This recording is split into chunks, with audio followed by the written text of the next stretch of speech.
Welcome to the Radio Safira News Service. We warmly welcome you on Sunday, the 13th of August. Today is the 225th day of the year, with 140 days left until the end of December. Our celebrant today is Johannes Andreas Quenstedt. This German Lutheran theologian, born in 1617, represented orthodox and reactionary views against new social and religious trends. His greatest work, Theologia Didactico-Polemica Sive Systema Theologicum, was written following the strictest standards of Lutheran orthodoxy. On August 13th, Richard Martin Willstatter, a German chemist and Nobel Prize laureate in the field of chemistry, was born. He was awarded this distinction in 1915 for his research on plant dyes, especially chlorophyll. He was a professor of chemistry at the University of Munich and resigned in protest the rising antisemitism in Germany. Today, in the Old Catholic parish of Paul of Tarsus in Warsaw, the teaching is based on a passage from the 10th chapter of the letter to the Romans. Apostle Paul compares the righteousness that comes from obeying the Mosaic law to that which comes from faith in Jesus Christ. For Paul, salvation doesn't depend on merely following the rules but on faith in Jesus. This letter, addressed to Roman Christians, underscores the universality of the gospel. God's word is accessible to all, regardless of origin or economic status. Paul indicates that faith also involves active participation in God's work and that preaching the gospel is essential. This message remains relevant for contemporary society, offering deeper meaning, unity, and love. News.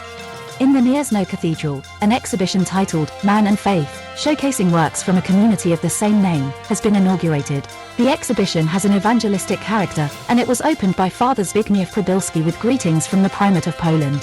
Founded in the Czech Republic in 2011, the community consists of professionals and enthusiasts alike. The exhibition in Gniezno will be open until September 8th. Former presidents of Costa Rica, including Nobel Peace Prize laureate Oscar Arias, calling for the awarding of the Peace Prize to Bishop Rolando Alvarez, imprisoned in Nicaragua. This appeal is supported by presidents from several Central American countries. Bishop Alvarez was arrested in 2022 for criticizing the Ortega regime.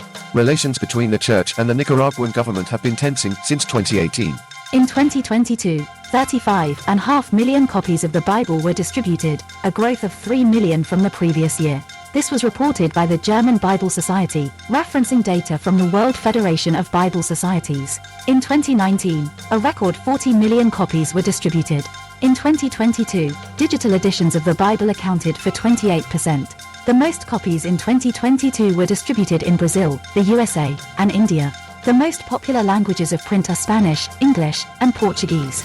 Most of the data comes from publishers affiliated with the World Federation of Bible Societies. As part of the Lunar Codex initiative by Samuel Peralta, an archive containing the works of 30,000 artists will be placed on the moon.